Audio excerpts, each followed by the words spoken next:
बच्चों, good morning. Lockdown classes में सबका स्वागत है।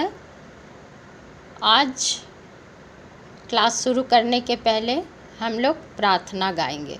प्रार्थना से क्लास शुरू करेंगे। उससे पहले सभी बच्चों को ईद का मुबारकबाद। तो आइए बच्चे, प्रार्थना से शुरू करते हैं क्लास। हम होंगे कामयाब, हम होंगे कामयाब, हम होंगे कामयाब एक दिन। हो मन में है विश्वास, पूरा है विश्वास। हम होंगे कामयाब एक दिन। होगी शांति चारों ओर, होगी शांति चारों ओर, होगी शांति चारों ओर एक दिन। हो मन में है विश्वास, पूरा है विश्वास। हम होंगे कामयाब, हम होंगे कामयाब एक दिन। हम चलेंगे साथ साथ, हम चलेंगे साथ साथ, डाले हाथों में हाथ। हम चलेंगे साथ साथ एक दिन। हो मन में है विश्वास, पूरा है विश्वास। हम होंगे कामयाब एक दिन। हो मन में है विश्वास, पूरा है विश्वास। हम होंगे कामयाब एक दिन। तो चलिए बच्चों, इस कोरोना से तो हम लोग कामयाब हो ही जाएंगे एक ना एक दिन। अब क्लासेस शुरू करते हैं बच्चे। ये हम लोग 7th क्लास का 2nd चैप्टर पढ़ने जा रहे हैं, सिविक्स का, लोकतांत्रिक प्रतिनिधित्व के आधार। तो इससे पहले हम लोग बच्चे 1st चैप्टर में पढ़े थे लोकतंत्र। तो मुझे लगता है बच्चों कि आप लोग को सबको पता होगा कि लोकतंत्र क्या है। फिर भी मैं याद दिलाने के लिए एक बार आप लोगों को यहाँ पे फिर से याद दिलाती हूँ बच्चों। लोकतंत्र, लोकतंत्र का शाब्दिक अर्थ है लोगों का शासन। संस्कृत में लोक यानी कि जनता तथा तंत्र यानी कि शासन। तो लोकतंत्र के पैरवीकार इसलिए लोकतंत्र पर अधिक बल देते हैं कि लोकतांत्रिक शासन व्यवस्था सबसे अच्छा है। सभी लोगों को अपना प्रतिनिधित्व चुनने का अवसर देता है। इस अध्याय में हम लोग 4 बातों पर ध्यान देंगे बच्चे। 4 पॉइंट है। पहला, वयस्क मताधिकार। दूसरा, निर्वाचन। तीसरा, निर्वाचन आयोग के कार्य। और एक है बच्चे 2nd चैप्टर पार्ट पेज में, राजनीतिक बल। तो इन 4 पर हम लोग आज ध्यान केंद्रित करेंगे। और आइए पाठ को शुरू करते हैं। लोकतांत्रिक शासन व्यवस्था में समाज के सभी लोगों का प्रतिनिधित्व होता है। सार्वभौमिक वयस्क मताधिकार, निर्धारित निर्वाचन क्षेत्र, उत्तरी राजनीतिक दल तथा बहुमत इनके प्रमुख आधार हैं।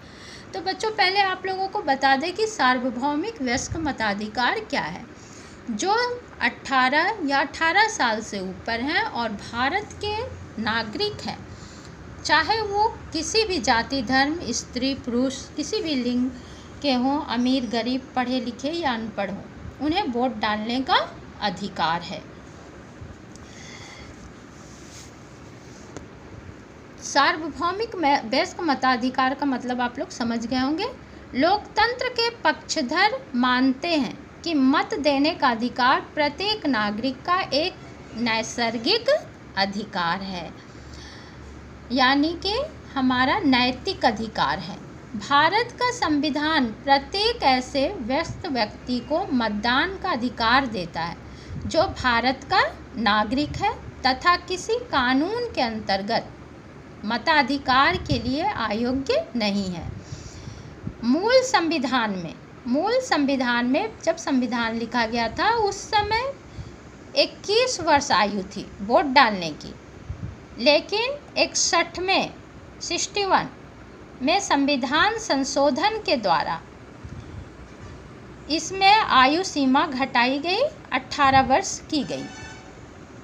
इसका तात्पर्य यह है कि 18 वर्ष की उम्र का प्रत्येक भारतीय नागरिक नस्ल, जाति, वर्ग, रंग भेद, स्थान या लिंग के भेदभाव के बिना मत देने का अधिकारी है। बच्चों इसको अंडरलाइन कर लीजिएगा। वयस्क मताधिकार का मतलब क्या होता है, ये लाइनें। इस तरह लोकसभा प्रत्येक राज्य की विधानसभा एवं स्थानीय स्वशासन के लिए होने वाले चुनाव में वयस्क मताधिकार के द्वारा प्रतिनिधियों का चुनाव किया जाता है। मताधिकार प्राप्त प्रत्येक व्यक्ति का नाम मतदाता सूची में पहले से दर्ज होता है।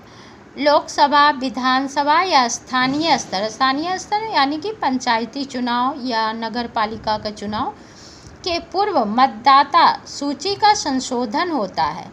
घर घर जाके देखे होंगे बच्चे, आप लोग के घर पे भी आते हैं कुछ लोग पूछने के लिए कि आपके घर में कितने लोग हैं, कितने 18 वर्ष या 18 वर्ष से ऊपर के हैं। अगर उनका नाम नहीं जुड़ा है तो लोग उसमें नाम को जोड़ते भी हैं, नाम शामिल होते हैं और कुछ नाम हटाए भी जाते हैं। मान लीजिए किन्हीं की मृत्यु हो गई या किसी का स्थानांतरण हो गया, दूसरी जगह चले गए, तो ऐसे लोगों का नाम हटा दिया जाता है मतदाता सूची से।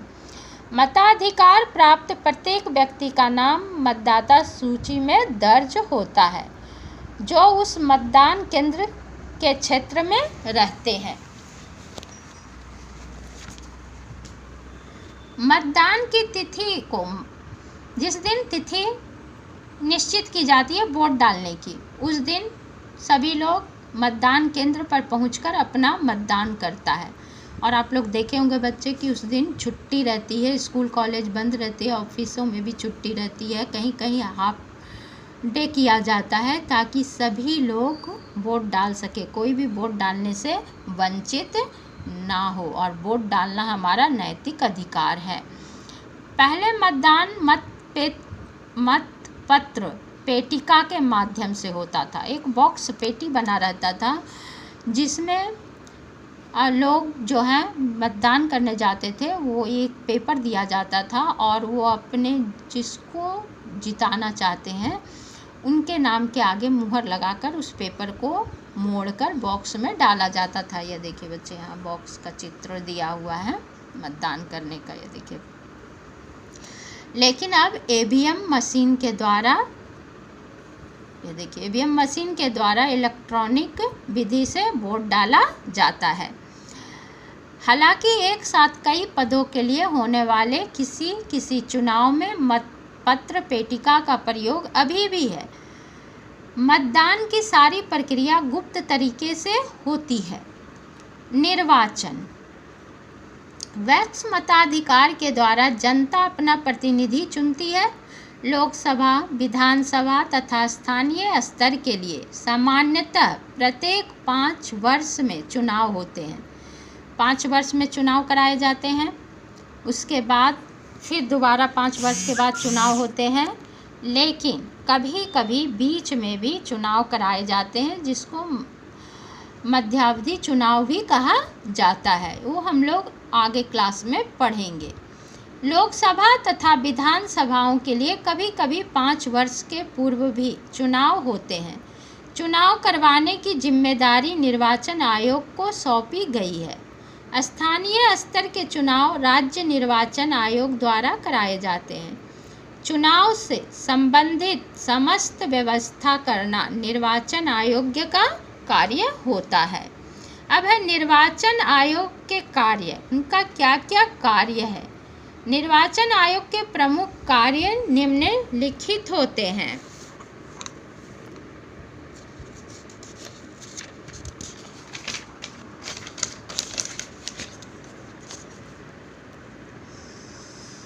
पहला कार्य देखिए, पहला होता है उनका चुनाव क्षेत्रों का परिसीमन। चुनाव क्षेत्रों का परिसीमन करना,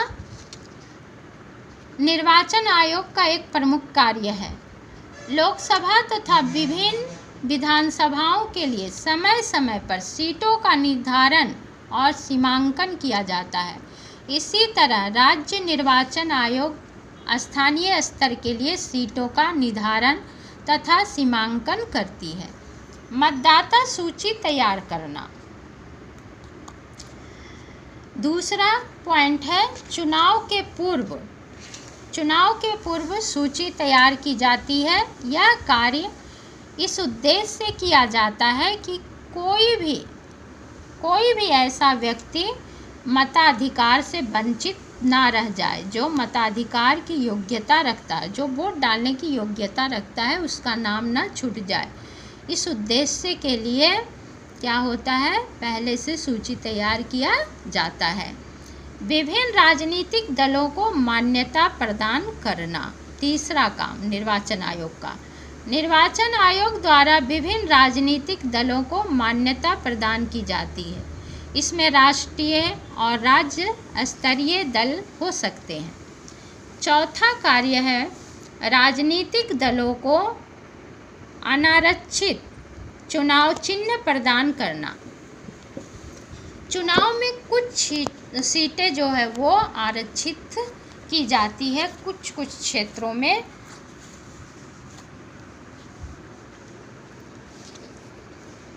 पांचवा है मतदान से संबंधित तिथियों का निर्धारण।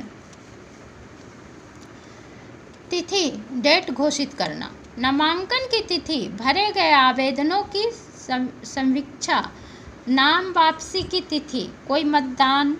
कोई व्यक्ति अगर अपना नाम वापस लेना चाहता है, चुनाव में खड़ा नहीं होना चाहता, तो अपना नाम वापस भी ले सकता है। मतदान की तिथि का निर्धारण निर्वाचन आयोग के द्वारा किया जाता है। चुनाव आचार संहिता छठा है निर्वाचन आयोग का कार्य। छठा कार्य है चुनाव आचार संहिता। चुनाव आचार संहिता राजनीतिक दलों एवं प्रत्याशियों के लिए बनाई गई एक नियमावली है जिसका पालन चुनाव के समय आवश्यक है। निर्वाचन आयोग आचार संहिता तैयार करता है और चुनाव से पहले इसे लागू करवाता है। आचार संहिता लागू हो जाने पर कोई भी व्यक्ति किसी चीज़ का उद्घाटन नहीं कर सकता है। किसी भी तरह का एग्ज़ाम, मतलब नौकरी के लिए जो एग्ज़ाम होते हैं, उन एग्ज़ामों को नहीं लिया जा सकता है और ना ही नियुक्ति पत्र किसी को दी जा सकती है आचार संहिता जब लागू हो जाता है तो। अब है राजनीतिक दल।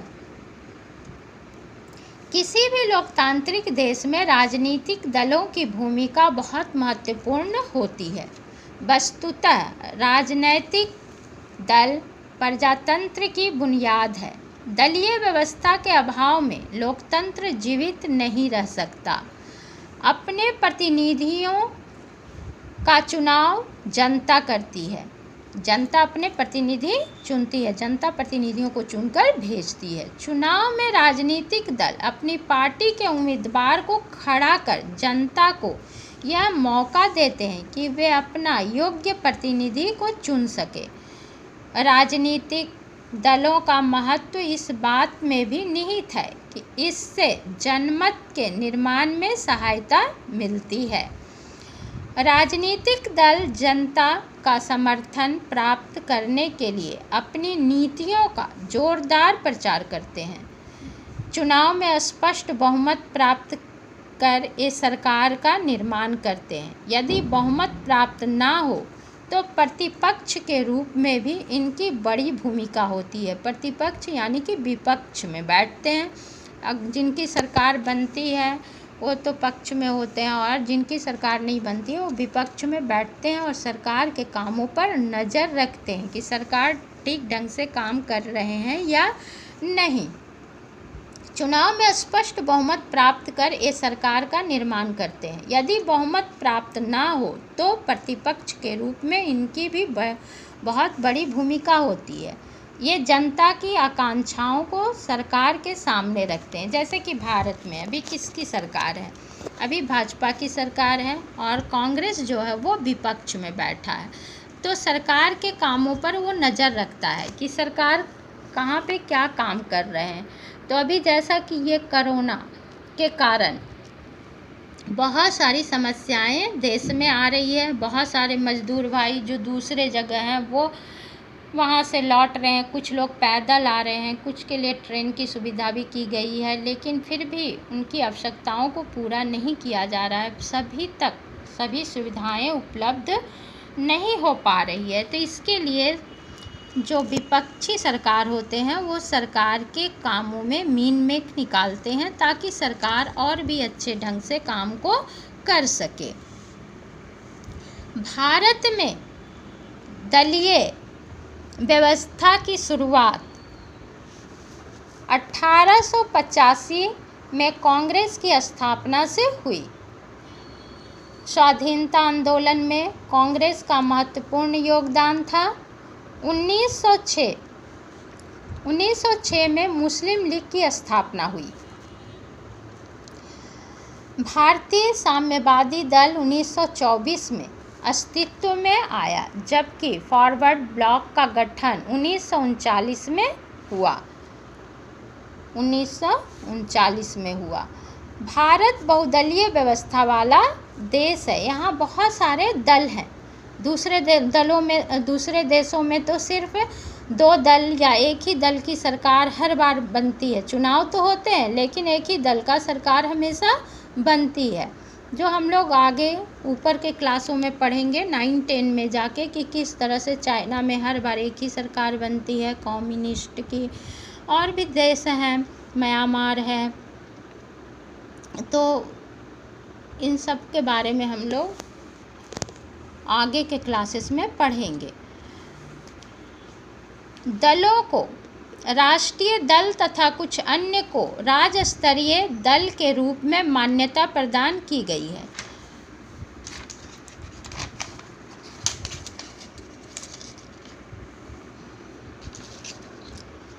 राष्ट्रीय दल होने के लिए निम्न शर्तों में से किसी एक को पूरा करना जरूरी होता है। उसके द्वारा लोकसभा के कुल सीटों की 2% सीट कम से कम 3 विभिन्न राज्यों में हासिल की गई हो। लोकसभा या विधानसभा के चुनाव में 4 राज्यों में उसे 6% वोट मिलने चाहिए तथा साथ ही लोकसभा की 4 सीटें भी होनी चाहिए। यदि कोई पार्टी कम से कम 4 राज्यों में राज्य स्तरीय पार्टी के रूप में मान्यता प्राप्त कर ले। भारत में इस समय निम्न 7 पार्टियों को राष्ट्रीय पार्टी का दर्जा प्राप्त है। तो बहुत सारी पार्टी है लेकिन राष्ट्रीय पार्टी का दर्जा प्राप्त है कितने को? 7 पार्टियों को। 7। पहला है भारतीय जनता पार्टी, बीजेपी जिसको बोलते हैं। दूसरा है भारतीय राष्ट्रीय कांग्रेस। तीसरा भारतीय कम्युनिस्ट पार्टी जिसको मार्क्सवादी भी कहते हैं, भारतीय communist party, Bahujan Samaj party, राष्ट्रवादी कांग्रेस पार्टी। 7वां है अखिल भारतीय तृणमूल कांग्रेस। यानी ये 7 पार्टियों को राष्ट्रीय पार्टी का दर्जा प्राप्त है। और सबके देखिए यहाँ पे चुनाव चिन्ह दिए गए। ईवीएम वाले जो मशीन पर जब चुनाव होते हैं तो ये सारे चिन्ह वहाँ पे अंकित होते हैं। आप अपने पसंद के सरकार को चुन सकते हैं। इसी तरह राज्य स्तरीय पार्टी होने के लिए कुछ शर्तों को पूरा करना होता है। इस समय विभिन्न राज्यों में कुल 48 पार्टियों को राज्य स्तरीय पार्टी के रूप में मान्यता प्रदान की गई है। झारखंड में राज्य स्तरीय मान्यता प्राप्त दल निम्न है: all Jharkhand students union, Jharkhand Mukti Morcha, Jharkhand विकास मोर्चा, प्रजातांत्रिक, राष्ट्रीय जनता दल। लास्ट हम लोग पढ़ेंगे लोकतांत्रिक। लास्ट में हम लोग पढ़ेंगे सरकार। हम लोग शुरू में जिक्र किए थे ना कि हम लोग 4 बातों पर ध्यान यहाँ पे देंगे। पहला है सार्वभौमिक वयस्क मताधिकार, दूसरा निर्वाचन, तीसरा है निर्वाचन आयोग के कार्य और चौथा है सरकार।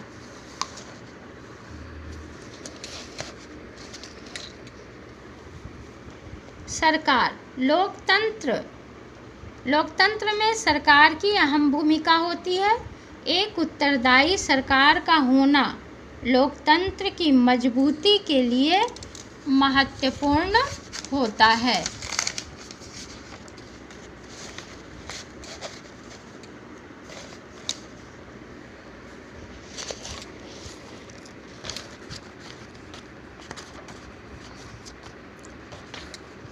सॉरी बच्चों,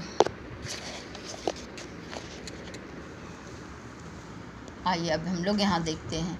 सरकार संविधान के दायरे में रहकर जन कल्याण के लिए नियम एवं कानून बनाती है। सरकार में आम जनता का प्रतिनिधित्व उसके द्वारा चुने गए जनप्रतिनिधियों के द्वारा होता है। वास्तव में सरकार एवं जनता के बीच कड़ी का काम कौन करता है? जनप्रतिनिधि। अंडरलाइन कीजिएगा, यहाँ जनप्रतिनिधि का होता है। ये सरकार की नीतियों को जनता तक पहुंचाते हैं। भारत में सरकार के गठन में बहुमत के सिद्धांत को अपनाया गया है। लोकसभा के चुनाव के पश्चात सदन में स्पष्ट बहुमत प्राप्त दल को सरकार बनाने का मौका मिलता है। जिस पार्टी को बहुमत अधिक मिलती है वो उस पार्टी की सरकार बनती है। अगर बहुमत किसी एक पार्टी को नहीं मिल पाती है तब देश में क्या होता है? गठबंधन वाली सरकार बनती है। चलिए बच्चों, लोकसभा में के चुनाव के पश्चात सदन में स्पष्ट बहुमत प्राप्त दल को सरकार बनाने का मौका दिया जाता है। यदि किसी दल को अकेले सदन में स्पष्ट बहुमत प्राप्त नहीं मिलता तो एक से अधिक दल मिलकर सरकार बनाती है, जिसे गठबंधन की सरकार कहते हैं।